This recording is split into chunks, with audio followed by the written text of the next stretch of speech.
ndagenda satana nshyira mu kintu bita gusambana mu marogi ku giti cy'inyoni, ariko Yesu arahambaye ubwo buzima mubamo.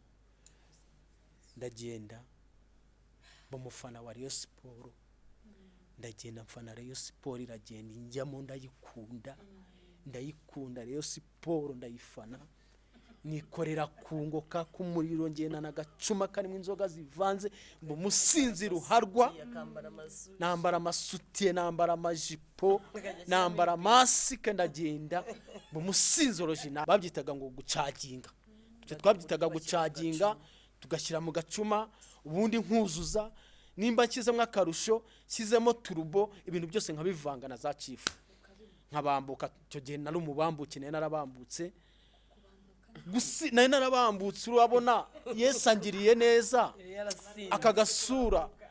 akagasura nuko nahuye na Yesu. Hanyuma rero agakiza k'umutware nyine kaje gahetse byinshi. Urumva niba narakubitwaga ntabwo nari nkikubitwa, nateteye muri ako gakiza, ranetesha. Ikindi Imana yankoreyemo surprise, ubwo bukwa babwirana bwa mbere surprise. Umugabo yaranyicaje aranyaturira, arambye Imana imbabarire ndakurengeje indaya, aragenda nazinyereka iziza ashoboye kunyereka, arangije amenya ko yanankubise, arambye ati Imana imbabarire naragukubise inkoni nyinshi, ese warambabariye? Nkamuhamiriza iyi narakubabariye. Mbese nabugingo n'ubu turacyari mu gendo rwo kwihanana. Arabohora TV, Arabohora TV, ishakiro ry'ubutumwa bwiza, umusemburo w'agakiza. Arabohora TV. Ntangiye kwangirika, nkumva bari kumbangamira, bajyaga baza gusura mama. Rero niho iyo mpamvu nigeze mbakinamo, nta hantu nigeze nkinira, none bigatuma mbanga rero. Ariko nkanabangira imyambarire, havuye ibintu abantu bahora bateze bitambaro, bambaye ibintu birebire, ibintu bidafite forme, nkibaza hari habamo umukire, buri hari habamo wize, nkumva nta wize ubamo, nkumva nta mukire ubamo, nkumva nta hantu utarya hiti. Ariko niba hari ahantu umuntu arira hiti ni mu bapantekote, niba ari n'ahantu bambara neza ni mu bapantekote. Nagezemo nibwo namenye buri umuntu atari yabitwinjiramo ntatumenya, aturebera iyo ngiye akabona turabona tutabaho. Ariko Bibiliya yaravuze ngo turiho kandi dutungishije benshi. Imana ishimwe. Nagezemo mfata umwanzuro, zamini mfata umwanzuro kuzirika yamakora, mfata umwanzuro ndihana, ndarira, ndaboroga, banyatuza iby'agakiza, ababyeyi, presidente mama Deborah, madame pasteur Mupenzi, anyatuza agakiza. Arangije baramperekeza, bampa n'inote y'igihumbi, barambwira ati rero dore wari umupagani, none wari wahukanye kubera ko umupagani wari watanye n'umugabo, none uyu munsi wakijijwe. Haleluya. Hajeho ikinyuranyo, icyo kinyuranyo cy'agakiza n'ubupagani rero kirakwemerera kubaka urugo. Wari usenye kuko uri umupagani, none ubu wakijijwe. Ubu rero subira mu rugo rwawe, akira igihumbi, ugenda utekera umutware, kandi no mu bundi buzima uzanyuramo. Uzajya ukenesha kwahukana, nta mupatekote wahukana. Baramugura, barambwira bati kandi ntuzonye uvuga ngo vayo urye. Najyaga mubwira ngo vayo urye, ubundi yabatanguriye agakomo nshaka, yabatanguriye shinete shaka, vayo urye wambwa, vayo urye wamusega. Wigeze kumba tutariko yurebona ndimbwa, ndabwira nuri mbwa ivuga ngo uko naramunaniye, yarumiwe. Yigeze kumbwira ati ariko shano hose umeze nk'umudayimoni, umeze nk'umudayimoni neza neza. Uyu mudayimoni uri shitani uri iki? Ndabwira ni kimwe muri ibyo. Mbese naramunaniye, yarumiwe, avuga ati ibintu nihaye nibiki. Ariko nuko Yesu yaratarahageze. Yesu yarahageze uwo munsi, ntahana agakiza ko ntahana n'indi ndangagaciro. Barambye bati ntonge kuvuga ngo vayo urye, uvuge ngo ni karibu ku meza. Urumva natahanya andi magambo mashya rero mu kanwa. Ndagiye ndatetse mbere na mbere, ko nawe ndagenda ndiyogoshesha cya gihumbi bampaye, nagiye barampambura, abadamu banantuka. N'uyu munsi bambwiye amagambo nibuka umunsi ku wundi ntashaka kwibagirwa. Barambwiye ngo Mafabri wabigenza gute uramutse wishyize muri ibyo bintu ngo urakijijwe, ejo tukazahura ikuzimu. Kandi uyu munsi bacyara abasinzi, aba mama cyangwa abapagani. Ariko njyambwira Imana ngo uzambare sinzahure na ba mama runaka ikuzimu, nge nzabona ubwami kuko nibwo naje nshaka. Imana ishimwe. Hanyuma rero barampambura, ndagenda niyogoshesha imisatsi, bya bikomo bishyira muri wese babinsaba, amashenete ishyira muri wese, amavuta ndamena, urumva amamini ishyiramo. Nkajya mbwira Yesu kuko ndi kubitsindagiramo, aba ari kumfata nkomeza. Numvaga afite amagambo yo guhanya, kandi nahagurutse Imana imbwiye ko ndi umuvuga butumwa. Yari yamaye Yesaya 45 nk'umuhanuzi. Umuhanuzi yavuze ngo nduwiteka Imana ivuga nanjye ngo mwana wanjye ngo ngiye kugukoresha umurimo. Urumva rero nanjye nari mpagurutse nagurutse mu mavuta yo guhita numva nshaka gukorera Imana, numva ibintu Imana imbwiye biraryoshye. Ndabashimira Imana yampamagaye mu muhamagaro, kandi irangije ibwira abo bene data irababwira ngo uyu munderere kuko mugiye kurerera isi, mugiye kurerera igihugu, mugiye kurerera itorero. Kuva uwo munsi ntibongeye kujya mu ivuga butumwa batanjyanye, amaterano bajyaga gusura barampamagaraga bakanjyana, kandi bakandika agapapuro nanjye bakanshyiramo bakavuga ngo ndashima. Nkashima Imana yankuye mu buraya, Imana yabunkuyemo nta sida, ubu nanabyaye, nkumva afite ibyo kuvuga ku Mana, nta jambo ntacyo, ariko Imana ikamenya ngo nubwo uri umwana muto nzakugirira neza. Imana ndayibashimiye, yarampamagaye impamagara uwo muhamagaro. Ngeze mu rugo iwanjye ndatetse, umutwara aratashye ati ko nakwirukanyura ukora iki? Bari bambwiye ati nta mupantekote usubiza umugabo, umusubiza amagambo ariyo mazima. Iyo wumvishe umugabo avuze nabi usengera mu mutima ugacicika.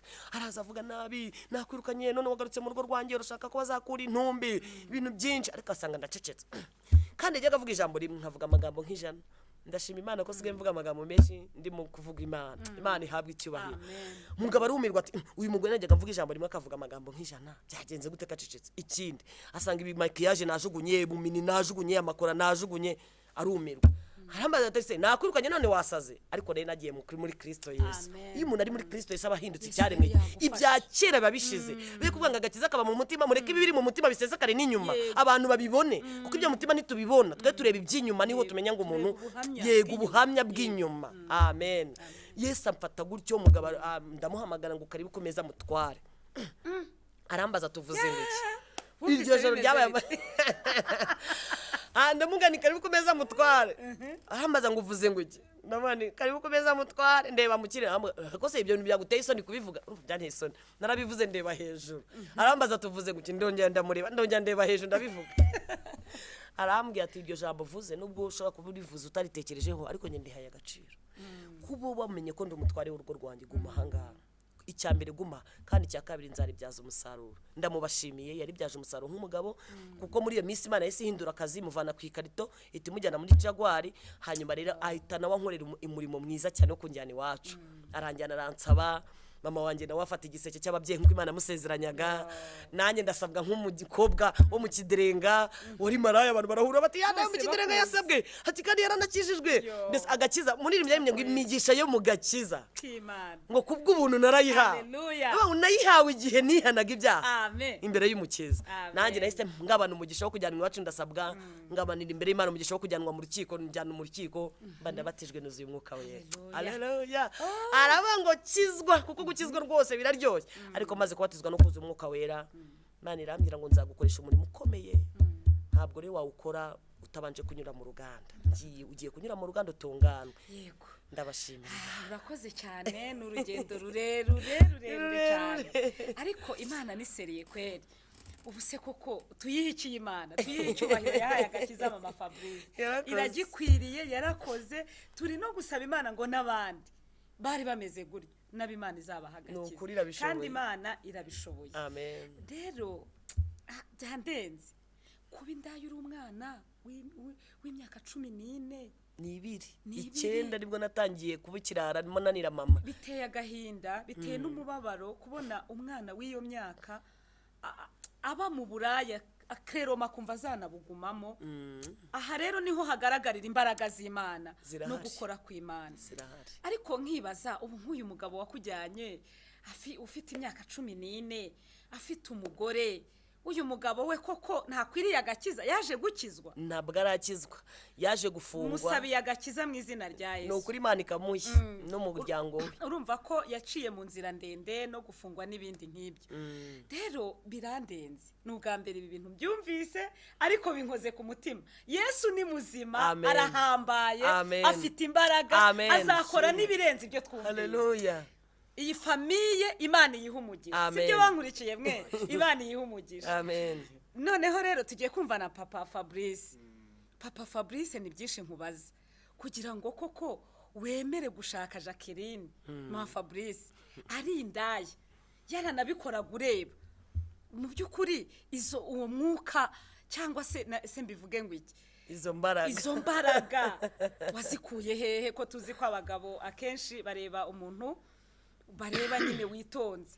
Nawe wari umujama, wari indaya, mbese duha ubuhamya, wowe byari bimeze bite mbere yuko ukizwa mu ncamake? Mbere yuko murakoze. Natangiye mvuga ngo Yesu afite imbaraga.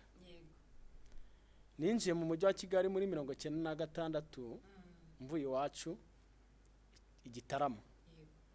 Nza kwa mama wacu. Njya guhaguruka iwacu mu rugo, hari ahantu naragiraga inka kuri 700 ku kwezi. Mama wanjye numva aravuze ngo nyoko wanyu b'i Kigali ngo arashaka umwana uzajya umufasha akazi ko muri restaurant.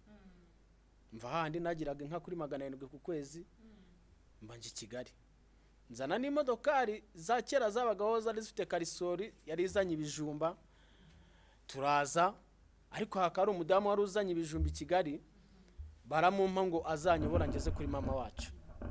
Turaza, tugeze hano abasirikare bubatse ikiraro kicyambuka mu Rubonobono, niho isoko ryabaga icyo gihe.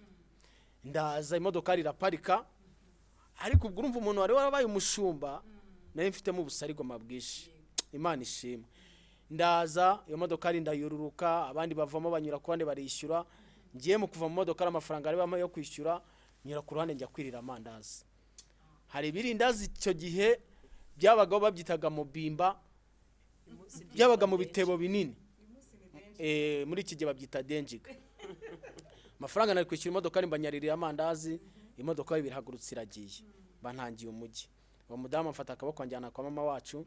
Ndatangira ubwo buzima bwo gukora muri restaurant, ndara muri restaurant, ndarana na mayibobo, mbana n'imbobo, zikaza nijoro zishaka ibyo kurya by'ubuntu, zigasanga byashize zikadukubita, zikankira mu mufuka, zikagenda zikanjugunya hafi na Nyabugogo, ziragenda zinkiramwo ubugome, zimbikamo ubugome, zirampangayikisha mayibobo. Hari nizigeze kunkubita ari nijoro zinsatura umuntu ngo njya ngira inkovu yazo. Nimbobo bitaga bagakuru na gatoya zaravukanaga. Icyo gihe mama wacu yazana amubwira nti bamere nabi ngo bari kukwigisha umujyi barawunyigisha, bambikamo ubugome, ndagenda mba mubi ku rwego rukomeye.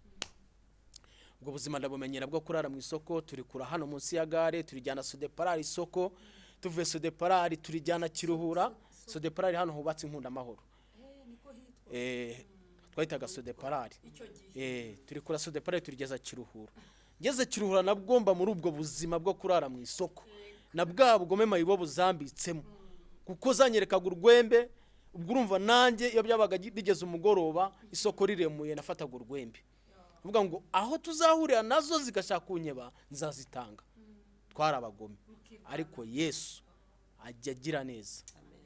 Isoko rya Kiruhura ndibamo muri ubwo buzima. Nyabugogo ikuzura tukarara hejuru y'imeza, Nyabugogo ikuzura tugakunja amapantaro tugatekera hejuru y'ibiti, Nyabugogo yuzuye mu bibati.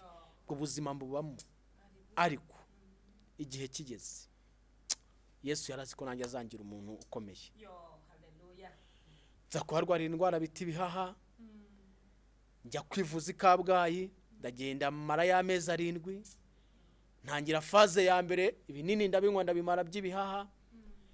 Ya kabiri igeze habura nk'ukwezi kumwe ngo amezi 7 arangire, nsaba kugaruka i Kigali nkajya mbifatira iwacu imusambira. Ndaza ngarutse Kigali, ngeze kwa mama wacu nsanga ngo ahantu bari barubatse, urumva inzu zabaga ahantu mu mazi mu gishanga, hari hagezeho gahunda yo kwimura abantu mu bishanga. Arambwira ati nakazi kagihari, bagiye no kudusenyera kubera ko aya mazi atemewe, ahubwo kubera ko ugeze kujya ugaburira abantu bakoreraga muri gare bakaba bakuzi, uzafata inzira yo muri gare uzagende baguforoma. Icyo gihe niko bitaga guforoma. Ubwo mboneje uko nguko ndagiye nta gishoro, abankubise mbaraje y'icyatsi. Icyo gihe zabagaho nshyiramo imyenda yanjye ndigendera w'abandi. Bamboneje kujya nirarira mu rufunzo hano puwaruru umufuka wanjye, aho abajura banyuzeho bagiye kwiba nkumva barabirukankanye bakangwa hejuru, imbwa zibirukana baraje yanjye. Ariko kumanywa ndi umusitari, nkabyuka nkava mu rufunzo nkajya kuzunguza muri gare bombo n'amabiswi n'amazi muri feruje, amakaramu. Kwa gatandatu twakundaga kugurisha n'abantu bagiye mu makwe cyane, batuguriraga amazi n'amapapiye mushwari. Ubuzima bambwinjemo bwo muri gare. Sasa ngezemo mbona igishoro ntago nzakibona bihagije. Cyakora Imana ishimwe nza guhuriramo n'umugira neza, angirira neza arambwira ngo akiri inoti ya 5 ni igishoro nguhaye, uzajya umvirisa 500 ya buri munsi. 5 ndabikoresha nka 500 ya buri munsi, 15 ku kwezi, akamembamo 5 agatwara 10. Nanasaguye nariye, incuruza amazi na bombo na shikarete ku mamodokari muri gare, magingo aya ngaya Imana indindiye muri umujyi wa Kigali imyaka igiye kuzura 24. Imana ishimwe, yarahandindiye indindira muri ubwo buzima. muri ubwo bubobo wakoraga wabayemo n'indaya? Ubwo bubobo nabagamo bwose twahuriragamo n'indaya. Indaya twahuriraga kwa Mutangana, hari ahantu habaga ububari babyinaga bireba. Ubwo urumva nanjye ubwo bamaze kugoroba nacagayo tukagenda tukabyinamo. Hahoze ari hariya mu bizirikora farasheri, na hano hahoze ari Karivadosi, hano Nyabugogo mu marembo ya gare habaga Karivadosi. Karivadosi ababyumva barahazi, bakera bamazemo iminsi muri Kigali. Nahantu babyinira ibisobe. Aha Imana idukuye, Imana yadukuye Karivadosi. Imana ishimwe, Imana yadukuye mu bizirikora farasheri, nihabwa icyubahiro. Imana ibana nanjye muri ubwo buzima, ntangira kwinjira mu buraya, nanjye nkajya nsambana n'izo ndaya, nkagura kuri 2 nabonye. Iyo nasambanye ni 2,000 ni 5 rwose, ntago zari zihenze. Icyo gihe wagiraga 2 ukigurira indaya. Ariko Yesu agira neza, Yesu agira neza, burya zigira ibyiciro. Imana ifite imbaraga. Yesu yarahabaye, abana nanjye muri ubwo buzima. Nkava Nyabugogo nkajya Matimba, hari Nyamirambo. Ni Nyamirambo hariya, manuka ajya za Rwampara, nyuri Matimba. Reka da mbese karahanyuze, ariko Yesu yaradusanze. Baho muri ubwo buzima ndasambana, hakaba izo dusambaniye nazo mu bikoni zidafite aho ziba zirazigenda.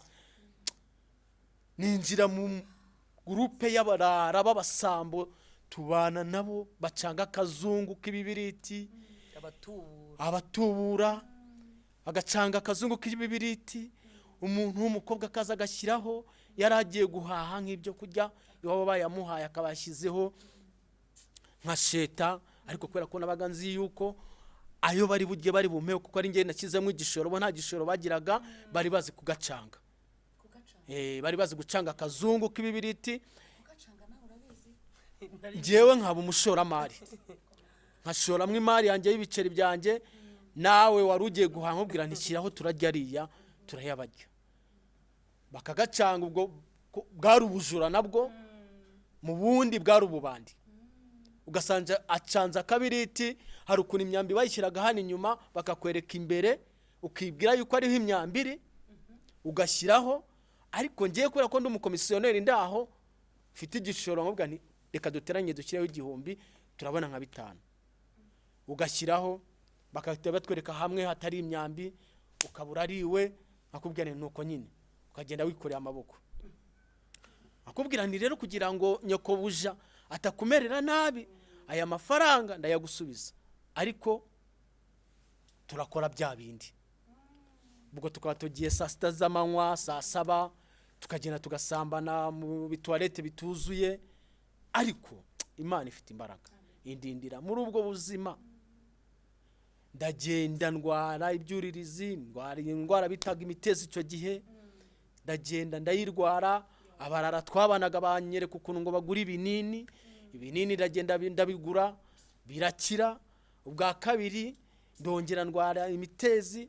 Indaya ya mbere icyo gihe nasambanye nayo bayitaga Nyirababiri gikera, niyo yabanje kunyandiza indwara bita umutezi. Ariko kuko Imana ifite imbaraga, kuko Imana ifite imbaraga irandinda, yarizi ku iki gihe. Haleluya. Ndagenda noneho niteza urushinge rw'ibihumbi 9, nitwo rwahise runkiza burundu. Ubwo nongera mu buzima, mvuga ko nazongera gusambana ntambaye agakingirizo.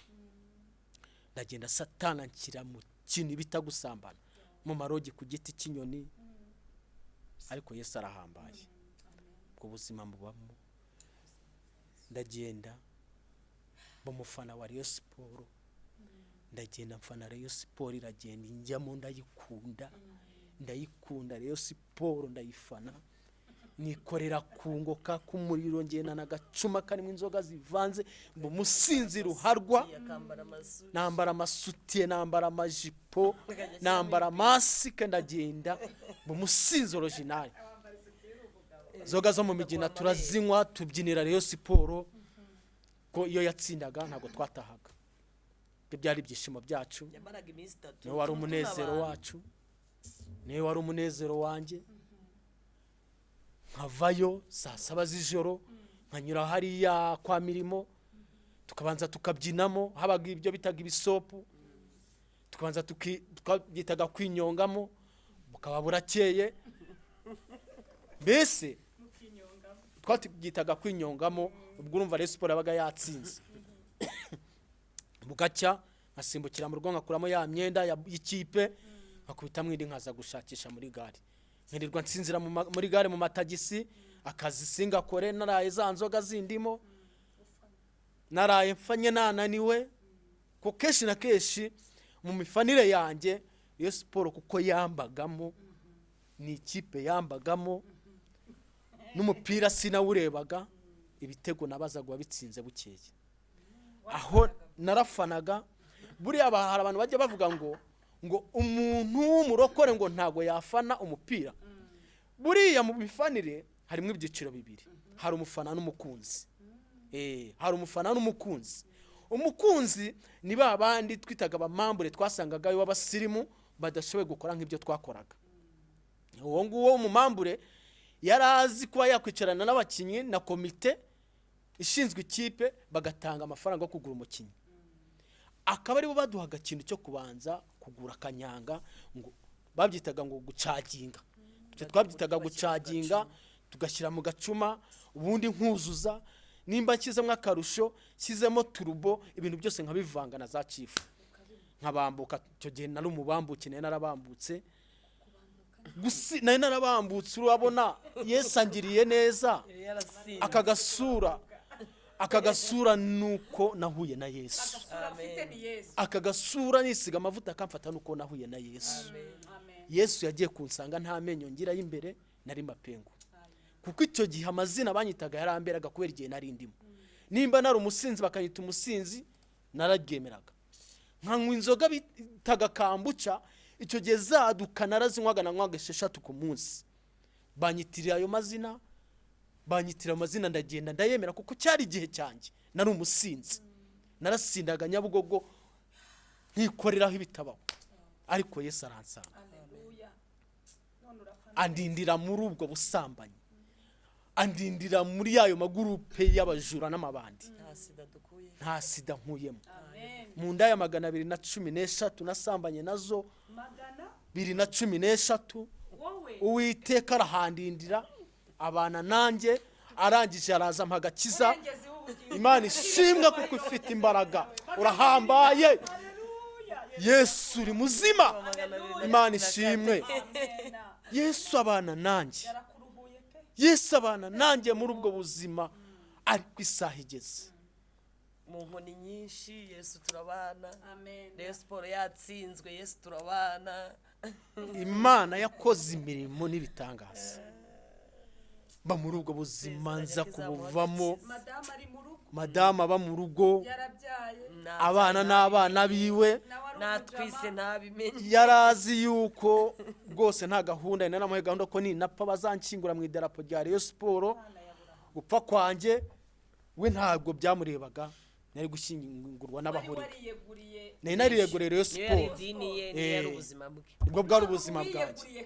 Haleluya, ndahimbaza umwami Yesu. kwiyegurira Kristo.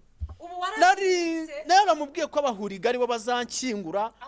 Abahuriga twabanaga ni babandi babafana bisiga amarange, bavuza vuvuzera, bikorera ibyungo, bacyuma n'abandi benshi. Nibo twabanaga muri 17 muri stade. Abahuriga muri stade buriya rero haba umwanya w'abahuriga n'abafana b'Imena, mu mwanya wa 17 mu bareyo niko twahitaga. Urumva nari mfite mu mwanya je nari nshinzwe gutera indirimbo no kwanima no kuvuza ingoma ibyo byose, kuko iyo washakaga kwinjira mu bahuriga nzi yuko utazi gutera indirimbo cyangwa kuvuza ingoma warishyuraga. Abahuriga hari abatarishyuraga, modokari ntitwazishyuraga mu ntara, bamwe inzoga baduhaga iz'ubuntu, mu migina twaranywaga tugasagamba tugasinda tukazisigaza, kuko twe dufite abamambure batuba hafi. Twari dufite abamambure batuba hafi bafite amafaranga, twe nta mafaranga twagiraga, ariko twari dufite ibyo gukora mu ikipe, guhamiriza tugahamiriza 90 igashira, umupira ukarangira ntawe uzi watsinze igitego, nanjye nkazabaza uwagiteyemo bukeye. Uwo niwo mara umurimo wanjye mu bafana. Ariko Yesu zaguhura na Yesu. Umunsi umwe umwana w'umukobwa dufite wa gatatu, madama aza gufatwa n'ibise, afashwe n'ibise ajya ku Muhima. Urumva yarijyanye, sinahabaga ntago naruwe icyo gihe. Nari umwana w'ikipe. Aza gufatwa n'ibise ajya ku Muhima, aragenda, ariko amakuru nza kumva ko yagiye kubyara. Nyirayo 2 z'ijoro n'agacuma kanjye n'amadarapo yanjye n'isutiye yanjye n'akajipo kanjye k'ubururu n'umweru n'amaherena yanjye. Ariko man, ariko umugore nakubona n'isutiye n'iharira n'ibiki byose nyijijwe ku mbaraga z'Imana, adakijijwe. Imana yasezeranije kazakiza. umugabo yambaye isutiye akubutaho n'icuruje. Nari narabimenyereye, nanihuraga nawe mu nzira muri korali, muri korali mu rubonobono. Iyo niyo yari inzira yacu ku mudugudu. Yamanukaga yambaye utyo, amanutse ku mudugudu nsengeramo twicaye imbere ku ruhi, bamuzi ko ari umugabo wanjye, bakajya bambwira ati mbere kuvuga Yesu yaba nshaka guhera n'umugabo agakiza. Ndashima Yesu ko yahaye no mugabo agakiza. Imana ishimwe. Komeza utubwire ukuntu wahuye na Yesu. Nyura ku Muhima, sanga yabyaye, arambwira ngo nabyaye, abivuge cyangwa byihorere. Ngiye nari ndi mu nsinzi ya Rayon Sport. Ambwira ni wabyaye iki? Wanabyaye umukobwa. Nabwira ngo nari nzi ko ari n'ikindi. Wumva satani ibintu yari yaratubitsemo. Banda sohotse w'abandi banagiye. Manukira kabakene nigira kwa mirimo kwibyinira. Saa 7 zigeze saa 8 mbanatashye mu rugo. Kuko yabyaye umukobwa. Ndagenda ndaryama bukeye ngaruka muri gare kuzunguza. Uwo munsi mutera igikomere, ariko ndashimira umwami Yesu. Isanduku y'Uwiteka igeze imaze kugera iwacu. Ibyo bikomore yarabyomowe, narabimwomoye. Yesu abana natwe. Amen. Imana ishimwe. Amen. Umunsi naje guhura na Yesu, madamu kuko yari yarakuyeho kopi, yarambwiye ngo jewe narakuretse, icyo uzaba cyo uzagenda ubecyo. Umunsi umwe bava muri korali, yaririmbaga muri korali ya 2 ku mudugudu wa Rubonobono ya Negebu, kandi abeshi bari banzi niho nanyuraga. Duhurira muri feruje hano zijya Kimisagara, bari muri tagisi barimo baririmba, nikoreye amacupa ya turubo mu mutwe, nasinze. Numva barokore baravuze ngo mama Fabrice, ngo dore papa Fabrice. Maramunyereka. Ubwo urumva hari amwambuti yaje turimo tunabyina duserebura. Numva uyu ngo yaravuze ngo ariko man, ngo ngiye kuzapfa ntishimye. Urumva yarabonye umugabo we mu muhanda avuye gusenga, nasinze, nikoreho ibibi byose, nahindanye. Ariko iryo jambo yavuze ngo abwira Imana ngo Mana, ngo ngiye kuzapfa ntishimye, nanjye ryagiye mu mutima wanjye. Iryo jambo ndigenderaho. Icyatumye ngenda gakeya kugira ngo inzoga nyene nzigabanya, nagiye gufana Rayon Sport Gitarama, ndasinda, imvura iranyagira. Maze gusinda intege zirancikana, abaganga barazana ambulance yavuraga abakinyi, baravuga ngo tumujyane ngo bajye kumuvura. Babahurigana kubwiraga rero, nenjyamye uruhande rw'ubwiherero muri stade, nasinze nanywe inzoga zivanze shyiramo n'imvura yanyagiye ndiho nk'utariho. Abaganga baraza ati tumujyane bamuvure. Babahuriga rero baravuga ngo ntaho mumujyana ngo numureye wacu. Baranyimana. Banyimanye kandi ubwo urumva nayo n'umurwayi rwose ni narwaye imvura umusonga inzoga baranyimana bahuriga twabanaga. Abaganga bisubirirayo ko bari bashe ko mubufasha baranyimana. Abaganga bisubirirayo. Mace iraba sinayireba irindi irangira naje gusohoka nyuma sindagira nkamba kamba. Imodoka yanzanye Kigali yankwiye Kigali ndayiyoberwa ninjira mu modoka ijya mu Ruhango. Abo mu Ruhango babariyo nibo bavuze ngo uyu nguko tutamuzi muri fan club y'abantu bo mu Ruhango bankuramo bankira muri kwasiteri yavuye Kigali yanzanye. Naje njyamye hano hagati muri kwasiteri no mu nzira abantu bakandagira. Makuru sinzi ukuntu nageze Kigali nagiye kwibona Kigali ngaruye unzanzamutse mu masasita z'ijoro. Njyamye ahantu mu kabari niho nahise nzanzamuka bamagafata ka orange bamfubitse ibyenda by'imbeho ndimo gutitira. Ako Yesu ratabara.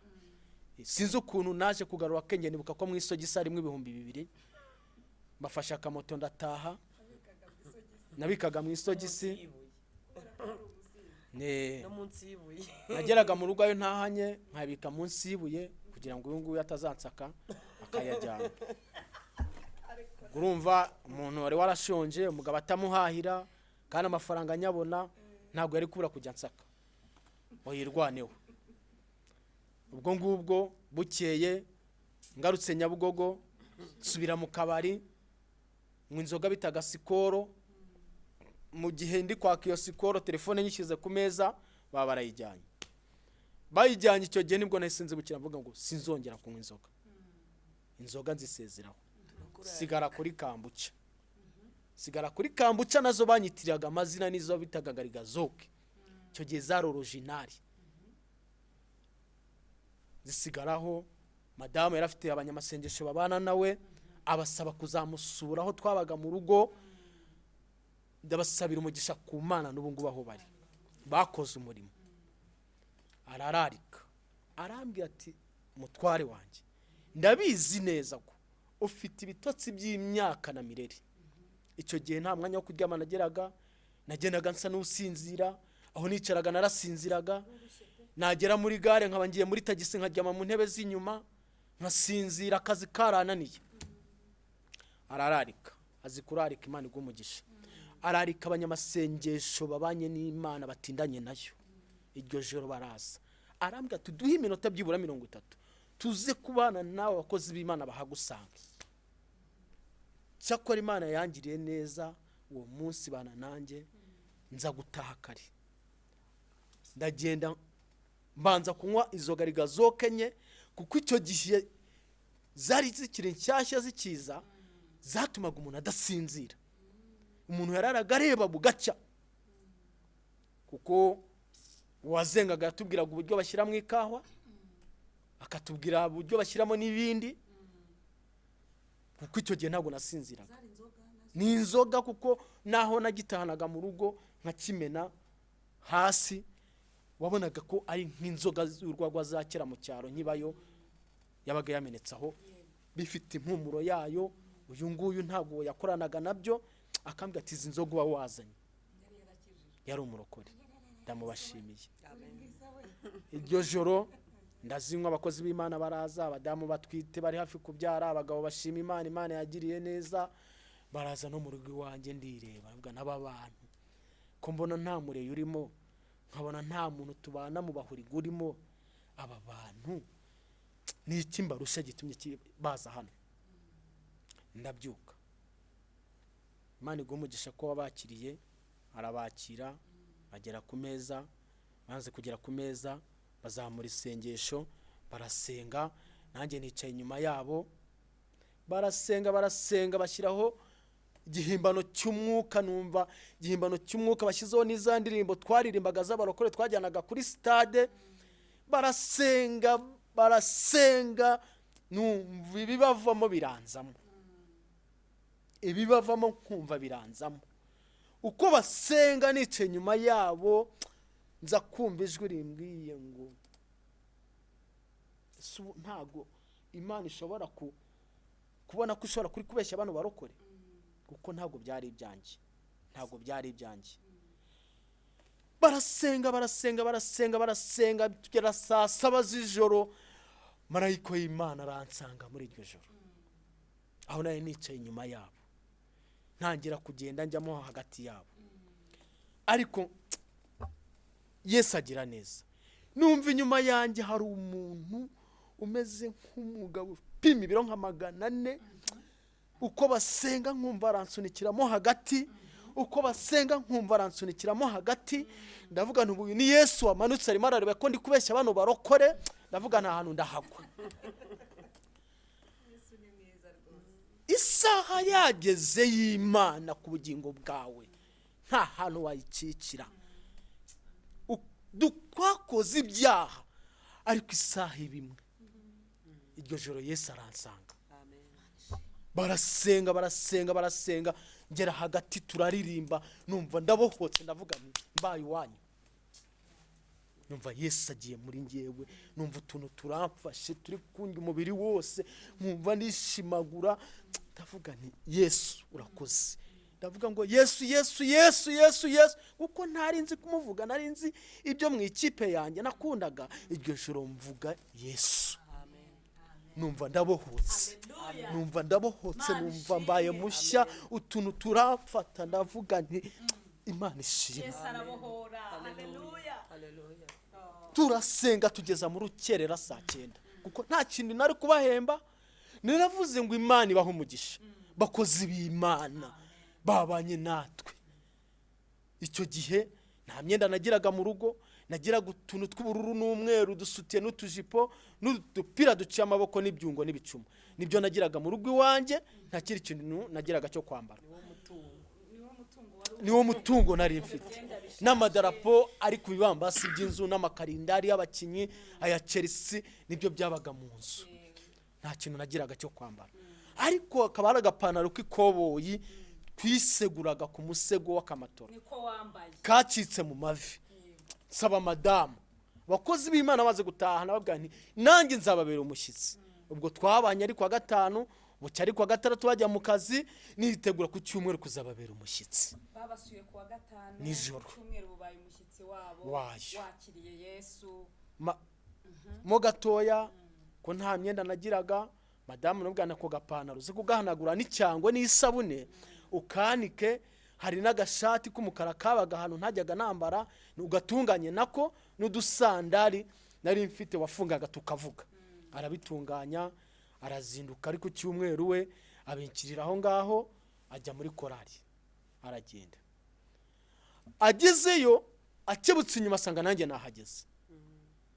Bararirimba, mbona namo babarokore bansuye mu rugo, mbona abakozi b'Imana najyaga nyuraho nikoreye kungo nsakuza, nibo batwateranye nabo. Igihe cyo gushyiraho umwanya w'abakizwa bwa mbere, Imana ishimwe, nahagurutse mu iteraniro ndumwe, mu iteraniro ry'abantu hafi 500. Avuga ngo abihana bwa mbere, mba ndahagurutse, kuko numvaga ibya Yesu byamaze kumfata, byamaze kunyiciramo, byanyinjiyemo. Numva yuko nababariwe, numva yuko Yesu ambabariye bwa busambanyi, numva ko Yesu ambabariye ubujura nabagamo. Imana ishimwe. Yesu uwo munsi agirira neza. Pasiteri wanjye Mishake n'ubu ngubu turabana, ni umusaza wavuze ngo muhaguruke tubasengere.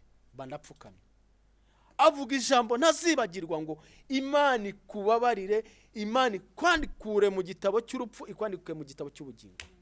Ayo magambo nanjye aragenda anjyamo. Imana ishimwe.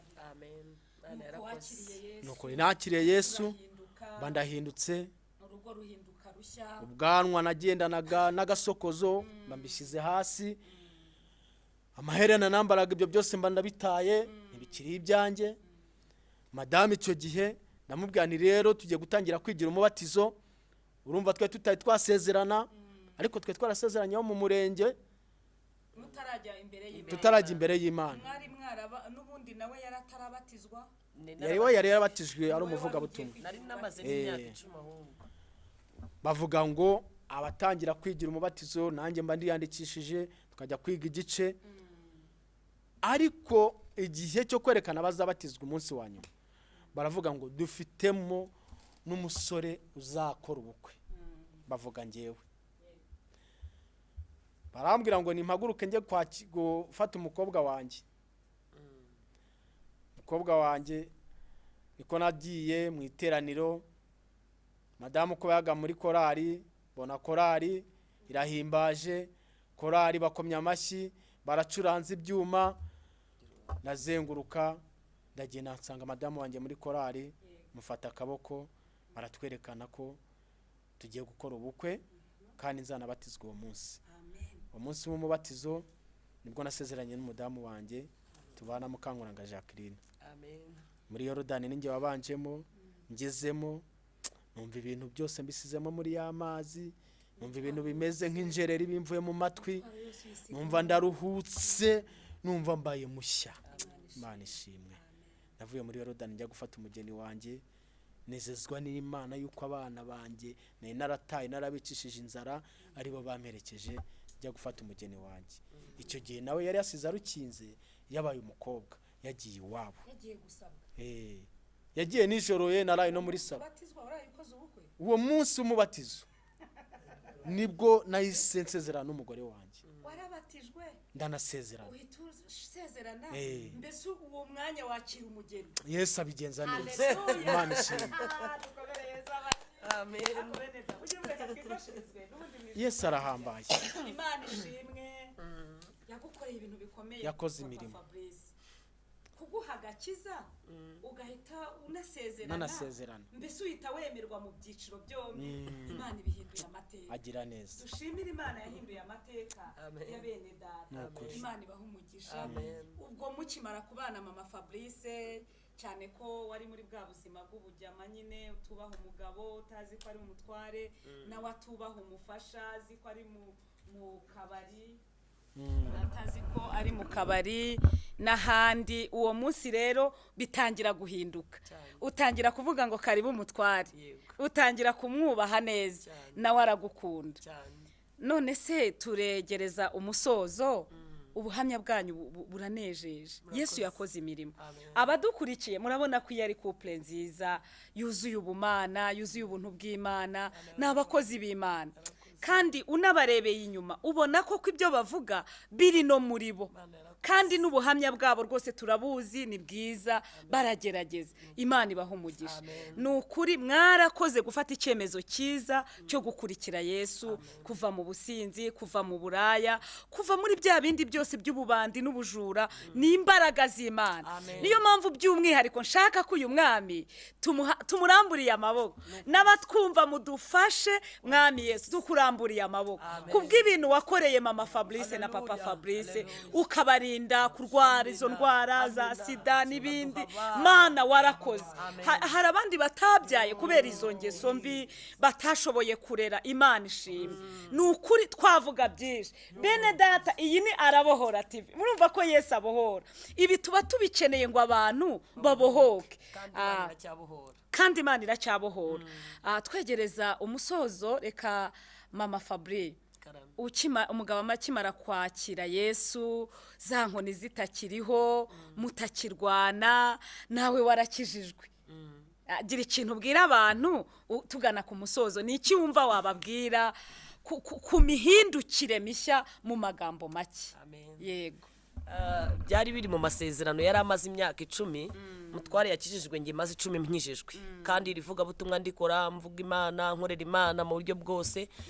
Imana isezeranya kuzamera umugabo agakize. Icyambere ndavuga Imana nk'iyo nabonye, kandi irinda isezerano ryayo kandi karisohoza. Hanyuma rero agakiza k'umutware nyine kaje gahetse byinshi. Urumva niba narakubitwaga ntabwo nari nkikubitwa, nateteye muri ako gakiza, ranetesha. Ikindi Imana yankoreyemo surprise.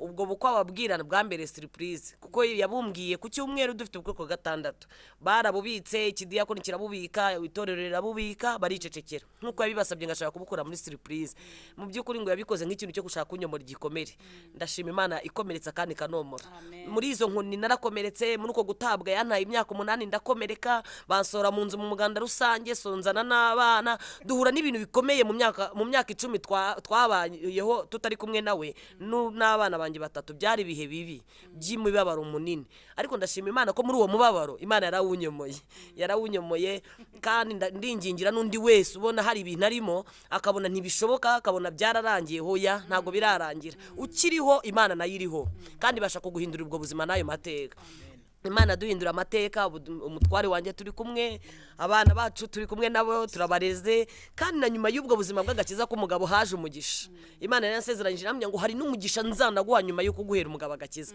Imana yarawuduhaye uyu munsi wa none ntabwo turabavuga butumwa gusa ahubwo uyu munsi wa none dufite n'imirimo y'amaboko dukora kuko urumva niba yarakoraga muri jagwa nge nta kazi nari mfite nari umuvuga butumwa umuhamagaro wo kugenda mvuga Imana wo kugenda nkora imirimo Imana ndetse bamwe bakanibona nk'ubuyobe bakambwira nta kintu wakora ngo uteze imbere urugo ese koko byararangiye none igihe kinageze n'akazi kabo gahagaze ka Jaguar bati bagiye gupfa buriya basubira mu buraya ariko Imana iramira ngo umugisha nagusezeranyije igihe kirageze ngo nkuguye muri cya gihe ubona we ugiye gukorwa n'isoni muri cya gihe ubona byarangiye ugiye birangiye nta kikiriho aho niho Imana imanukira igakora ikigaragaza ndabashimira Imana ko uyu munsi wa none dufite natwe ikitubeshejeho nkorera mu byo kwambika abageni ndumudecoratrice nambikira abageni hano inyarugenge mu isoko ryaho muri furo ya kabiri muryango wa 51 rero ni ikintu gikomeye Imana mbese ni ikintu Imana yakoze gikomeye tutatekerezaga ndetse utubajije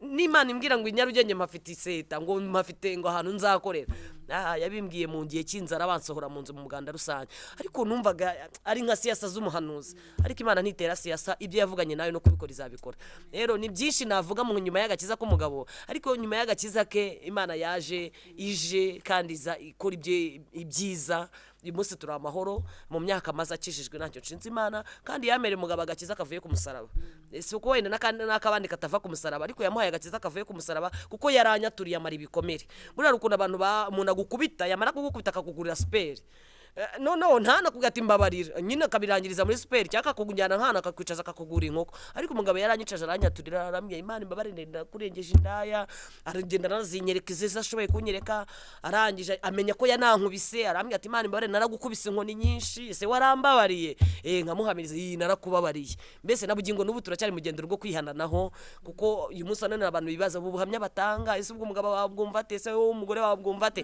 twebwe turi amahoro twarakijijwe turajya mu ijuru kandi icyo dushinzwe no kubwira abantu ko Yesu abohora Yesu arabohora ibi ngibi ntago tubivuga ari twebwe twihamya ahubwo duhamya Yesu watubohoye haleluya Yesu watubohoye akambohorera umugabo akambohora niwe turi kubabwira ibindi by'ubwo buhamya tuvuga cyangwa bw'ibindi abantu bakurikirana mohoya ni ukubohoka dushaka ko abantu bamenya ko Yesu abohora yaratubohoye rero impamvu mwumva natwe twiyemeje kuvugira Imana no gukorera Imana muri ubu buhamya bwacu Imana ibahumugisha murakoze Imana ishimwe Papa Fabrice nawe niba hari ikindi watubwira turagana ku musozo watubwira kuko hari ibintu Yesu akora umwana w'umuntu atakora hari ibintu Yesu akora mama wawe atakora hari ibintu Yesu akora pastor watagukorera ariko Yesu akaza ari umwihariko tumuha icyubahiro reka mbabwire bene data ninde muntu wari bubohora no mudamu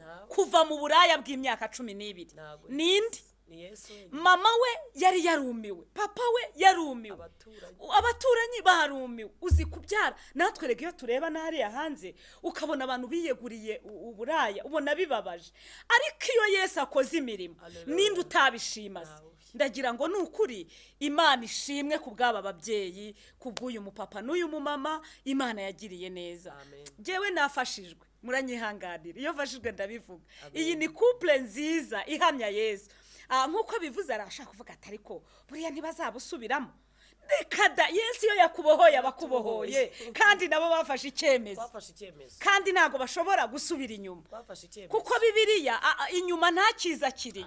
Biravuga ngo inyuma ni mu rupfu, inyuma ni mu byaha, inyuma ni mu gahinda, ariko Yesu yabahaye umunezero. Murabona umunezero bafite utarimo imbere. Imana ishimwe. Reka rero Papa Fabrice nawe nko munota umwe nawe ugira ikintu ubwira abakurikiye Arabohora TV, ubabwire ubundi mu by'ukuri wagira nama ki abagisinda, abakiri muri ibyo byaha, bagira inama. Murakoze. Ndongera ngo mbwire bene data, abagabo bagenzi banjye bakibaswe n'ibyo byaha, bakiri muri iyo mico yo guca abagore babo inyuma, bakiri muri iyo mico y'ubusinzi, ubusambo, ibyo byose nta kintu bimara. Kuko ndashimira uyu mwami wangiriye neza, nkimara kuva muri ibyo byose niko natahaga umugore mubwira buri munsi ngo banguriye.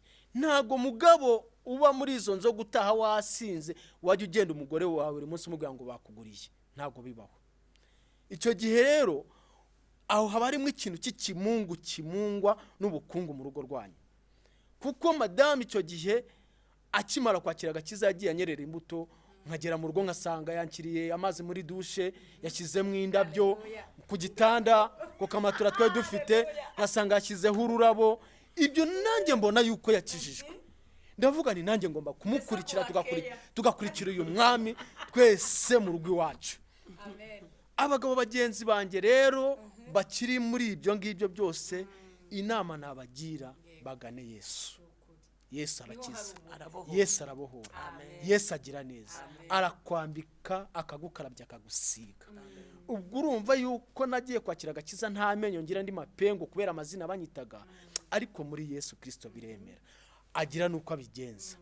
Wa mutungo wose wajyanaga mu kabari, wa mutungo wose wajyanaga mu ndaya, ufasha urugo. Urumva nanjye nahise nifasha mu mutungo wose najyanaga mu ndaya ntakijyayo maze gukizwa, ngura insimbura ngingo ngura amenyo. Ku Imana narayibwiye ngo Mana, ntago nshaka ko nzajya ntera haleluya ndi imbere yawe mfite ibihanga. Yesu we arabivunja bivunja neza, nanjye ntabikubwiye ntiwamenya ko nta menyo nagiraga. Yesu afite imbaraga. Abagabo bagenzi banjye rero icyo nabingingira ku Mana Data ngo bakunda abadamu babo. Umudamu ntago ajya ntago ubundi ntago murushya, ntimurushya. Ngiyeyo natangiye kujya mubwira neza ibintu byose byo hanze bimaze kumvamo. Narakijijwe. Mubwira neza apima ibiro 35 naba nabonye igihumbi nkubwa ntusange Nyabugogo duze gutahana. Byonyine gutahana n'umugore wawe. Ibyo ngibyo. Aravuga ngo nazandaya wasambanaga nazo ziri bumbone. Kuko maze gukizwa hari zagiye zimbwa ngo bakwambitse amapingu. Amapingu ngo bura ngo ni impeta. Bakambwira ngo nawe warabyemeye ko bakwambika amapingu. Ntabwo ni narayemeye ngiyi impeta. Ubwo urumva rero iyo nabaga ndi kumwe nawe dayimoni yarapfaga. Twaramuherezaga. Yarapfaga. Mufasha akabako mfashisha koshi. Tuvuye kuri gare nkagenda nagera arajya nkamugura yo burushete ebyiri n'ibitoki nanjye nkanywa gafanta tukagubwa neza tugataha amaro mu rugo. Dayimoni twaramuhereza. Ibiro biriyongera. Ntabwo abadamu barurushya ntibavuna niyo cyaba ari igihumbi ariko mwagendanye. Urumva ko wakijijwe nyine Yesu anakwigisha ibyo byose. Ibyo ngibyo byose rero bituma n'umudamu wawe akugirira ikiza. Imana ishimwe. Bagarukira Imana. Basanga Imana mu nzu y'Imana, hatonyanga imigisha, haba byose. Nanjye nagezemo nsanga abagabo baba mu nzu y'Imana ntibakwita abagore babo, ahubwo Yesu abagirira neza. Nanjye ndi mu Imana yagiye neza. Imana ishimwe. Murakoze. Yesu abicyuye.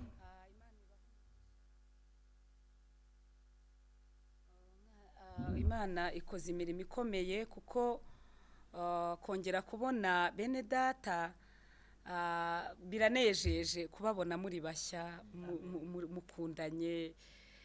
Turashoje ariko nukuri iyi couple rwose ni nziza kandi nukuri inama babagiriye mureke abari bakiri muri ibyo bintu bazikurikize.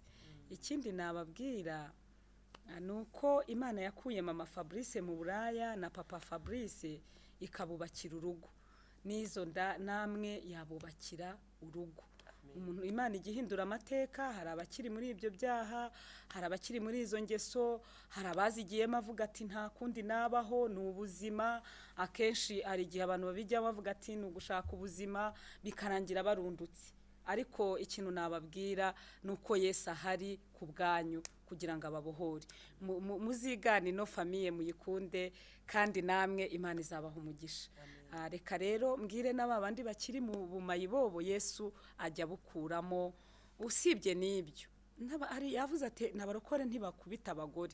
Niba hari n'ujya ubikora ubu wagize intege nke akaba bikora, abireke, nta cyiza cyo kurwana, ahubwo agarukire Yesu.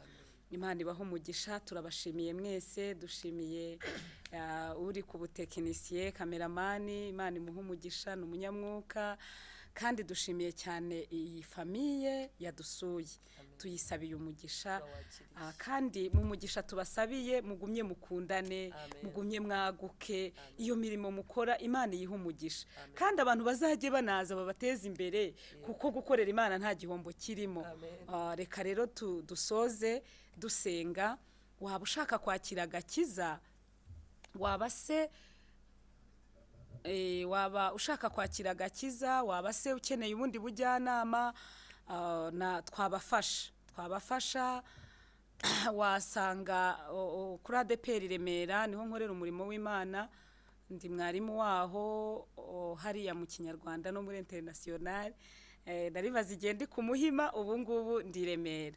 Hanyuma ikindi, bano bavandimwe batuganirije, turifuza ko babaha nimero kugira ngo hari uburyo babafashamo. Mwumvise ko bavuga amazina nge ntazi, abo bajyama simbazi, ngewe aho simpazi, ariko babafasha. Hahandi wavugaga harya ni hehe papa Fabri? Ngo ni Salvador, ngo ni Karivadosi, ngo Top Chief. Ibyo byose mwaba mwarahahuriye, kuko murabona ko barahindutse, kandi n'abakristo bamaze igihe bafite ubuhamya babafasha. Tuhere kuri papa Fabrice. Hari abapapa wenda yafasha mu bahe nimero. Nomero ya telefone ni 0783711930 na Tigo ukuramo 81 ukayigira Tigo. Madamu nawe arabaha nomero ye. Ni 07848482. Yego. Imana ibaha umugisha. Reka dusenge. Mama Fabrice asoze asenga. Asengera abantu. Mana turagushimiye, tugushimiye mu muteguro wawe mwiza, ibi wabigambiriye kuva kera twebwe tutaranabaho, kandi waruzi ko tuzaba twicaye hanga turi gukora umurimo wawe. Turabigushimiye.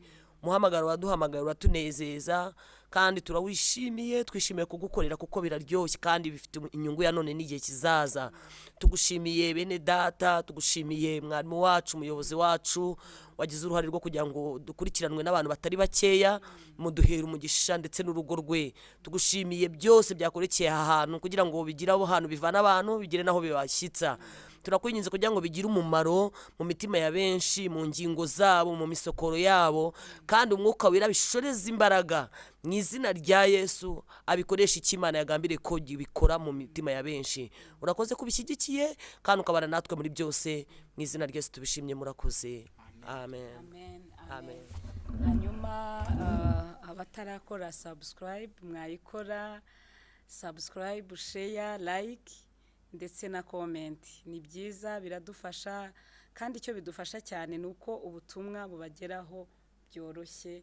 Byaba byiza rero mubikoze, nta kintu bibatwara, kandi nyamara twebwe biradusapotinga mu buryo bwo kubagezaho ubutumwa bwiza. Hari benshi bavuga ngo ubwo mufitemo izindi nyungu. Yewe iyi cano yo ntazo inyungu dufite no kwamamaza ubutumwa bwiza. Ku ijambo ry'Imana bavuga ngo iyo twamamaje ubutumwa niyo nyungu yacu y'ukuri. Namwe rero nibibi inyungu yanyu y'ukuri kumenya ubu butumwa, mubufashishe n'abandi kugira ngo bakizwe bave mu byaha. Tuzongera dutumire bano bavandimwe, nimutugaragariza ko ubutumwa bwabafashije, tuzongera tubahamagare. Imana ibaha umugisha. Amen. Shalom. Arabohora TV, arabohora TV, ishakiro ry'ubutumwa bwiza, umusemburo w'agakiza, arabohora TV.